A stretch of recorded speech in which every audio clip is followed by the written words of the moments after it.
If you want to edit photos on a Xiaomi 17T or 17T Pro, what you can do is you can open the gallery. Then over here you can choose the photo that you wish to edit. So let's say I'm gonna choose this one over here. Next we can tap on this icon that we have at the bottom, so this square with a pen.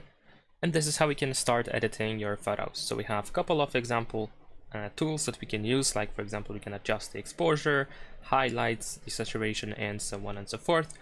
If you choose something from here, then this slider appears and you can just move left and right in order to adjust it.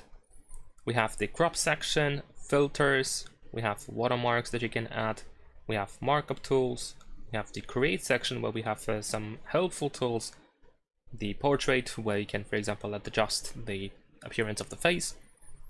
And then once you are done with the photo editor, once you are done with editing the photo, then you can tap on save in the upper right corner, and that is pretty much it.